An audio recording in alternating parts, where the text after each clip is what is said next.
বন্ধুরা, কেমন আছো তোমরা সবাই? আশা করি তোমরা সবাই খুব ভালো আছো। অনেক দিন পর আবার আসলাম আমার এই ছোট্ট একটা মিনি ব্লগ নিয়ে। তো তোমাদের দুপুরে সবার খাওয়া হয়ে গেছে, আমাদের খাওয়া হয়নি এখনও, সব স্নান করে আসলাম। দুপুর বলছি কিন্তু এখন বাজে জানো কটা? 3:30 পৌনে 4টে নাগাদ। তা ছেলে খাওয়া গেছে, ছেলে ঘুমিয়ে পড়েছে। ওর বাবার কিছুটা কাজ ছিল, তা কাজ করলো। তারপর আমিও স্নান করলাম। তো এখন খাবো। তো চলো আজকে দেখি দুপুরে কী মেনু আছে।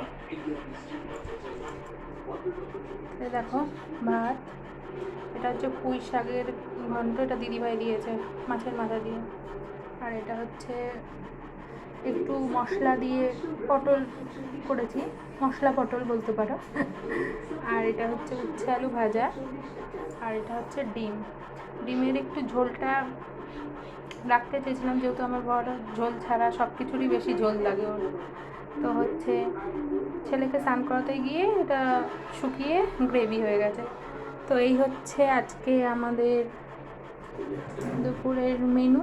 আর আছে এই যে, এটা আমার আর আমার ছেলের বাবাই এইমাত্র স্নান করে এসে খেলো। তো এই আজকে আমাদের দুপুরবেলার মেনু। তো চলো আমরা খেয়ে নিই। তো আমার এই মিনি ব্লগটা যদি তোমাদের ভালো লেগে থাকে তাহলে চ্যানেলটিকে প্লিজ প্লিজ প্লিজ সাবস্ক্রাইব করো।